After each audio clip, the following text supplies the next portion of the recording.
Hello everyone, कैसे हो आप सब। एक बार फिर से स्वागत करती हूँ आप सबका हमारे यूट्यूब चैनल पे। जैसे कि हमारी वेब डिजाइनिंग की सीरीज चली हुई है, तो आज उसी सीरीज को आगे बढ़ाते हुए आज हम लिस्ट करेंगे HTML के अंदर। बेसिकली HTML में 3 तरह की लिस्ट हम यूज करते हैं और आज हम तीनों तरह की लिस्ट वन बाय वन देखेंगे। तो सबसे पहले जो लिस्ट है वो है आपकी ऑर्डर लिस्ट, देन सेकंड है अनऑर्डर लिस्ट और थर्ड है आपकी डिस्क्रिप्शन लिस्ट। तो सबसे पहले हम ऑर्डर लिस्ट को कंप्लीट करेंगे। इसके टाइप, इसके एट्रीब्यूट क्या होते हैं, कैसे हम उनको यूज कर सकते हैं, वो सारे हम वीडियो में देखेंगे। तो सबसे पहले थोड़ा सा ऑर्डर लिस्ट के बारे में मैं आपको थ्योरली बता देती हूँ। ऑर्डर लिस्ट, इसके नाम से ही पता चल रहा है हमें कि चीजें कैसे होंगी, ऑर्डर में होंगी, वन बाय वन होगी, जिससे हमें सीक्वेंस पता चल पाए कि पहले हमें क्या चीज एग्जीक्यूट करानी है। तो इसीलिए इसको क्या बोला जाता है, ऑर्डर लिस्ट बोला जाता है। तो वन बाय वन अभी हम देखेंगे कि कैसे हम ऑर्डर लिस्ट की हेल्प से चीजें एक लिस्ट क्रिएट कर सकते हैं एक सीक्वेंस के अंदर। तो अभी हम प्रैक्टिकल की ओर बढ़ते हैं और वन बाय वन तीनों तरह की लिस्ट को हम देखेंगे। तो सबसे पहले हम क्या करेंगे, इधर हमारा नोटपैड ओपन कर लेंगे। तो यहाँ पे मैं रैंडमली किसी भी फाइल को ओपन कर लेती हूँ और यहाँ पे एक हम नई फाइल ले लेंगे। तो सबसे पहले, जैसे मैं हर लेक्चर में ही बोलती हूँ आपको, हमें क्या क्रिएट करना है, बेसिक स्ट्रक्चर ऑफ HTML हमें क्रिएट करना है। तो यहाँ पे मैंने रूट टैग लिया, उसको बंद किया, देन हमने हेड लिया, हेड के अंदर हमने टाइटल टैग लिया और टाइटल टैग के अंदर मैं यूज करूंगी order list and then title को हम बंद कर देंगे। उसके बाद हम हेड को बंद कर देंगे, देन हम बॉडी टैग लेंगे और बॉडी टैग को हम बंद कर देंगे। अब इसके बाद हमारे प्रोग्राम को सेव करेंगे HTML वाले फोल्डर में ही, जहाँ पे हमारी सारी फाइल्स पहले से ही सेव है। तो मैं ऑर्डर नाम से ही इसको सेव कर देती हूँ, order.html। यहाँ पे मैंने कर दिया और ये बेसिक स्ट्रक्चर बनके तैयार है हमारा। तो सबसे पहले लिस्ट बनाएंगे। तो लिस्ट बनाने के लिए जो टैग यूज किया जाता है उस टैग का नाम है OL। OL का मतलब होता है ऑर्डर लिस्ट। आपने लिस्ट की शुरुआत कर दी है तो साथ ही साथ आप क्या करोगे, लिस्ट को बंद करोगे। देखो, मैं वैसे तो हर लेक्चर में बोलती हूँ कि ओपनिंग क्लोजिंग अपने आप में बहुत ही इंपॉर्टेंट चीजें हैं, आप इनको इग्नोर नहीं कर सकते, नेग्लेक्ट नहीं कर सकते। But in the case of list, अगर आप अच्छे से क्लोजिंग नहीं करोगे तो जो डिजायर आउटपुट है वो नहीं आएगी। आगे हम नेस्टेड लिस्ट का कंसेप्ट भी देखेंगे, उसमें तो बिल्कुल मस्ट है कि जो आपकी चीजें हैं वो सीक्वेंस में बंद होनी चाहिए। यहाँ पे हमने क्या किया है, एक लिस्ट ली है और लिस्ट को हमने बंद कर दिया है। अब वन बाय वन हम क्या करेंगे, इसके अंदर आइटम इंसर्ट कराएंगे। आइटम इंसर्ट करने के लिए हम यूज करेंगे LI टैग का। LI stand for list item. List के अंदर अगर हमें आइटम इंसर्ट कराने हैं then with the help of LI tag हम चीजें इंसर्ट कर सकते हैं। तो सबसे पहले मैं यहाँ पे कंप्यूटर लिख लेती हूँ और LI को यहाँ पे बंद कर लेती हूँ। देन सेकेंड एलिमेंट लेंगे हम LI और यहाँ पे मैं लिख देती हूँ हार्डवेयर एंड देन LI को हम क्या कर देते हैं, इधर क्लोज कर देते हैं। ये 2 आइटम हो गए। देन तीसरा आइटम ले लेती हूँ मैं, यहाँ पे हम ले लेते हैं सॉफ्टवेयर के नाम से एंड देन LI को हम क्या कर देते हैं, इधर क्लोज कर देते हैं। पहले इतने की आउटपुट हम देखेंगे। यहाँ पे आप देख पा रहे होगे हमने सेव नहीं किया जो अभी लिखा है। तो सबसे पहले कंट्रोल S से सेव करेंगे। जैसे ही सेव हो गया तो ये ब्लू कलर का यहाँ पे हमारा आइकन हो जाता है और अगर चीजें सेव नहीं है तो ये यहाँ पे रेड कलर का आइकन हमें दिखेगा। यहाँ से अब हम इसको मिनिमाइज करते हैं, नोटपैड को, HTML वाले फोल्डर को ओपन करते हैं और यहाँ पे हम अपने पेज ऑर्डर को रन करेंगे ब्राउजर के अंदर। तो आपको दिख रहा होगा यहाँ पे आउटपुट कंप्यूटर, हार्डवेयर, सॉफ्टवेयर। देखो, मैंने सिंपल जो आइटम इंसर्ट करे थे, कंप्यूटर, हार्डवेयर, सॉफ्टवेयर करे थे, मैंने इनके आगे 1 2 3 नहीं लगाया। यहाँ पे क्या है, बाय डिफॉल्ट 1 2 3 आ रहा है। तो OL का जो बाय डिफॉल्ट टाइप होता है वो है आपका नंबर।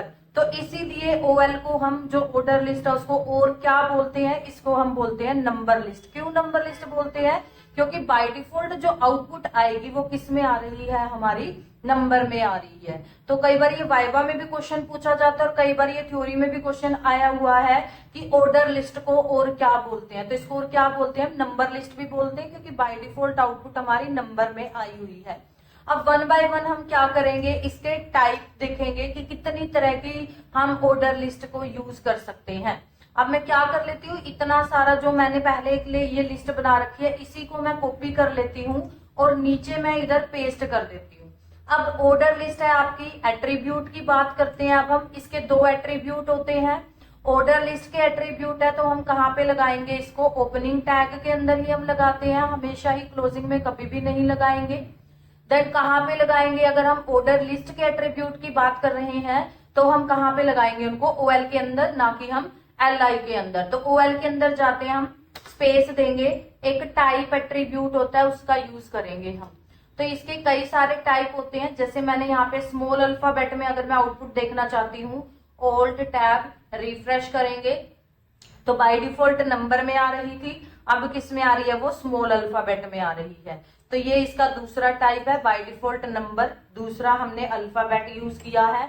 तीसरा जो इसका टाइप होता है वो आप कैपिटल लेटर्स के अंदर भी आपकी आउटपुट देख सकते हो। टाइप इज इक्वल टू, मैंने यहाँ पे किया कैपिटल A। इट मीन्स अब जो आउटपुट आपकी स्टार्ट होगी वो किससे होगी, कैपिटल A से। तो सबसे पहले number list by default, then हमने स्मॉल अल्फाबेट एंड देन यहाँ पे कैपिटल अल्फाबेट हमने देखा। ऐसे ही इसका जो अगला टाइप है वो है रोमन। अगर आप रोमन केस भी देखना चाहते हो आउटपुट के अंदर, देन स्मॉल I अगर आप यूज कर रहे हो तो स्मॉल नंबर में आपकी आउटपुट दिखेगी आपको। सेव करके इसको रिफ्रेश करते हैं तो यहाँ पे स्मॉल रोमन में आउटपुट आपको दिख रही होगी। ऐसे ही हम क्या करते हैं, इसका जो लास्ट टाइप है वो है कैपिटल रोमन। कैपिटल रोमन के लिए आप क्या करोगे, कैपिटल I टाइप कर दोगे यहाँ पे और सेव करेंगे, ऑल्ट टैब करेंगे, देन रिफ्रेश करेंगे, इसको नीचे लेके आएंगे तो यहाँ पे ये किस में आ गई, हमारी कैपिटल रोमन में आ गई। आई होप आपको इसके टाइप अच्छे से क्लियर हो गए होंगे। बाय डिफॉल्ट ये नंबर में होती है और हम स्मॉल अल्फाबेट में यूज कर सकते हैं, कैपिटल अल्फाबेट में यूज कर सकते हैं, small roman number and then capital roman number. वो टोटली हमारी रिक्वायरमेंट या फिर हमारे चॉइस पे निर्भर करता है कि हम किस तरह की लिस्ट को क्रिएट करना चाहते हैं। इसके दो ही एट्रीब्यूट होते हैं। अब मैं आपको इसका दूसरा एट्रीब्यूट करके दिखाती हूँ। दूसरा एट्रीब्यूट मैं इस वाली लिस्ट में, जो कैपिटल A वाली लिस्ट है, इसमें करके दिखाती हूँ। दूसरा जो इसका एट्रीब्यूट है वो है स्टार्ट। जो स्टार्ट एट्रीब्यूट है, देखो मैं चाहती हूँ कि ये D से स्टार्ट हो। अभी हमारा जो ये आउटपुट है कैपिटल A वाली, A से स्टार्ट हो रही है, बट मैं चाहती हूँ D से स्टार्ट हो।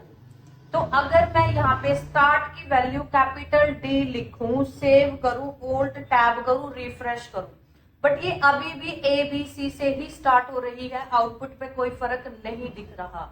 क्यों नहीं दिख रहा, क्योंकि जो स्टार्ट एट्रीब्यूट की वैल्यू है वो हमेशा ही हमें किस में डालनी है, नंबर में डालनी है। जैसे मैंने पहले ही आपको बताया था, ऑर्डर लिस्ट को हम और क्या बोलते हैं, नंबर लिस्ट भी बोलते हैं। तो आप इसकी वैल्यू कभी भी अल्फाबेट में या रोमन केस में नहीं डालोगे। स्टार्ट की वैल्यू हमेशा ही आप न्यूमेरिक वैल्यू डालोगे, नंबर में ही डालोगे।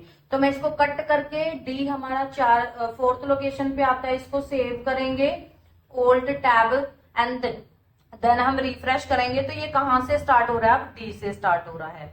आई होप आपको ये अच्छे से क्लियर हो गया होगा। स्टिल अगर कोई भी आपका डाउट लगे तो आप मेरे से पूछ सकते हो। तो आप ऐसे ही स्टार्ट एट्रीब्यूट किसी में भी यूज कर सकते हैं। जैसे मैं एक रोमन केस में भी आपको दिखा देती हूँ। मैंने यहाँ पे स्टार्ट एट्रीब्यूट लिया और यहाँ पे मैंने लिख दिया। अगर आप यहाँ पे लिखोगे कैपिटल रोमन में तो वो नहीं चलेगा। सपोज मैंने यहाँ पे लिखा 5, तो अब रोमन में जो 5 होगा वहां से हमारी लिस्ट की स्टार्टिंग होगी। तो यहाँ पे देखो 5, 6 एंड 7, तो ये हमारी क्या है, आउटपुट आई है। तो आई होप आपको ऑर्डर लिस्ट क्लियर हो गई होगी। स्टिल अगर कोई डाउट अगर आपका रह जाता है, कोई क्वेरी अगर आपको लग रही है, तो आप कमेंट बॉक्स में मेरे से पूछ सकते हैं। वीडियो अगर आपको अच्छी लगी हो, कमेंट, लाइक और सब्सक्राइब करना ना भूलें। अभी हम नेक्स्ट वीडियो में देखेंगे अनऑर्डर लिस्ट को। आप तब तक इस लिस्ट की प्रैक्टिस कर सकते हो। बहुत ही इंपॉर्टेंट कंसेप्ट है ये, प्रैक्टिकल की बिहाफ से अगर हम देखें। M2 मॉड्यूल में ऐसा कोई भी एक प्रैक्टिकल नहीं होगा जहां पे लिस्ट का क्वेश्चन ना आता हो। तो अपने आप में ही बहुत ही इंपॉर्टेंट है ये वाला टॉपिक। आप इसको अच्छे से समझ के कर लेना, बहुत ही इजी सा टॉपिक है ये। तो अब हम मिलते हैं हमारी नेक्स्ट वीडियो में। Thank you.